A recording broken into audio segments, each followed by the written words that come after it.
buenos días, que el Señor te bendiga. Gracias por estar al pendiente de tu tiempo con Dios. Estamos estudiando el libro de Romanos.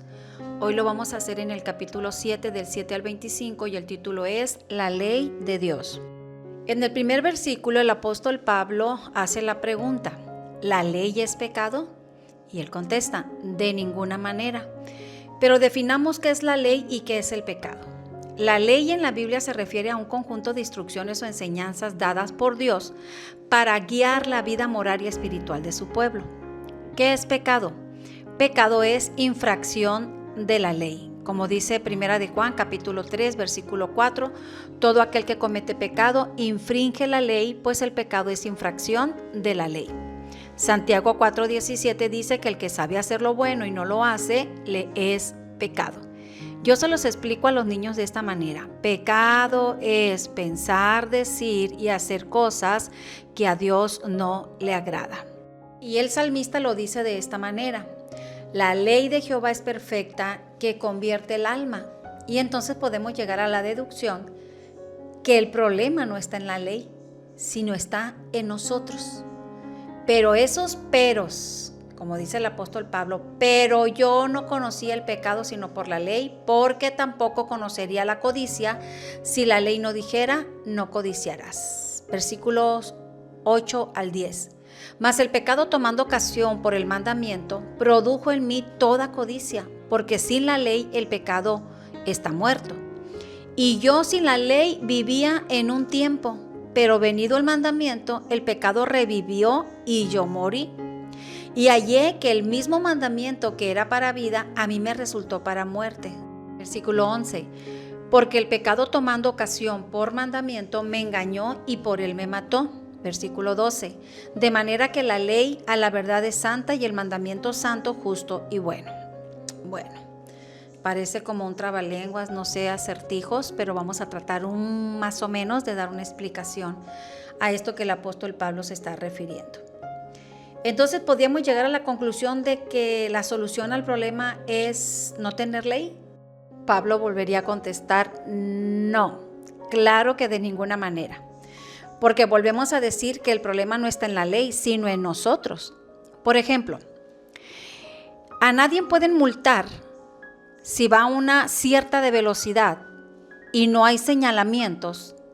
No hay ningún letrero que diga que tienes que ir a 60 o 90 kilómetros por hora. Así que como no hay señalamiento, tú decides a qué velocidad tú vas. Y así que no te pueden multar porque no hay nadie que te señale. Entonces puedes ir a la velocidad que usted quiera. Así que si no hay un señalamiento, no hay una ley que te diga que debes de ir a tal o cual velocidad, entonces la gente va a desconocer que sus acciones son malas, a menos que la ley las prohíba. Ahora, otro ejemplo: imagínese que usted va a la playa, se tira al agua y de pronto usted descubre un cartel en la orilla que dice: prohibido nadar porque hay tiburones. La pregunta ¿es culpa del cartel? ¿Usted se enoja con la persona que lo puso? Claro que no, la culpa es de usted. No se fijó, pero una vez que se dio cuenta y entendió que estaba en grave peligro, el cartel no lo puede librar, el cartel solamente le avisa, pero la decisión es de usted, si usted quiere quedarse o salirse del peligro. Y vamos a aplicarlo a nosotros. Quitemos las instrucciones o las reglas de nuestras casas. Llamémosle, vamos a quitar la ley de nuestras casas. No ponga límites, no ponga restricciones y usted se va a dar cuenta del desorden y el caos que usted va a encontrar. Quitemos las reglas, quitemos las leyes en nuestra sociedad. Si estando las leyes, imagínate, todo sería un caos. La ley tenía el propósito de dar vida, pero dice que también trajo muerte. La misma ley que trajo bendición también trajo maldición. Cuando obedece se produce vida, se producen bendiciones, pero cuando se desobedece resulta para muerte, dijo el apóstol Pablo. Porque el problema está en nosotros, no está en la ley. La ley es impecable, santa, es justa, salió de la mente de Dios, no se contradice, es buena y es útil para perfeccionarnos. Versículo 14 al 16, porque sabemos que la ley es espiritual, mas yo, dice el apóstol Pablo, soy carnal, vendido al pecado. Porque lo que hago no lo entiendo, pues no hago lo que quiero, sino lo que aborrezco, eso hago. Y si lo que no quiero, esto hago, pues apruebo que la ley es buena. De manera que ya no soy yo quien hace aquello, sino el pecado que mora en mí. Y yo sé que en mí, esto es, en mi carne, no mora el bien, porque el querer el bien está en mí, pero no el hacerlo. Porque no hago el bien que quiero, sino el mal que no quiero, eso vengo a hacer. Para entender un poco mejor todo esto que leímos, veamos lo que dice Gálatas 5:17. También escrito por el apóstol Pablo. ¿Qué dice Gálatas 5:17? Porque el deseo de la carne es contra el espíritu y el del espíritu es contra la carne. Estos se oponen entre sí para que no hagáis lo que quisierais. A esto le llamo yo una lucha campal de poder. Los dos quieren gobernar y ¿sabe usted quién domina? Es aquel que es más fuerte. Y ya sabemos que fortalecer nuestro espíritu es la única manera en que nos va a dar victoria. Tenemos que darle el derecho legal al Espíritu Santo para que Él gobierne nuestras vidas. Porque es la ley del Espíritu en nuestros corazones el que nos guía, el que nos dice no, el que nos dice detente, el que nos dice camina.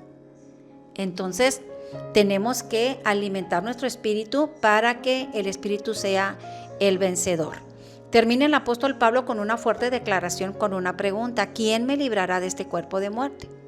Pablo conocía algunas de las torturas romanas a los prisioneros para atormentarlos, el cual consistía en encadenar un cadáver en descomposición, poniéndolo espalda con espalda. Y ahí estaba el hombre vivo con un cuerpo muerto atado a él, descomponiéndose, pudriéndose y engusanándose, contaminándose. Cuán dramática descripción hizo el apóstol Pablo acerca del pecado. El pecado no quiere abandonar el cuerpo. Él quiere que le sirvamos con todos nuestros miembros, ojos, oídos, manos, boca, nuestros pies. Pero ¿qué dijo el apóstol Pablo? Ya basta en andar en ese desenfreno que andábamos antes. Ahora sirvámosle al Señor con todo nuestro ser. Y es por eso esa lucha constante que nos lleva a vivir en victoria. Como dice en 1 Corintios capítulo 15, versículo 57, más gracias sean dadas a Dios que nos da la victoria por medio de nuestro Señor Jesucristo. El apóstol Pablo dijo: ¿quién me librará de este cuerpo de muerte? Pero él dijo: gracias doy a Dios por Jesucristo, Señor nuestro. Y lo confirma en Corintios. Él es el que nos da la victoria por medio de nuestro Señor. Así que este ha sido el devocional. Que tengas un excelente día, que la gracia de Dios te acompañe. Gracias por escucharnos. Nos vemos el día de mañana y recuerda que no hay mejor tiempo que tu tiempo con Dios. Dios te bendiga.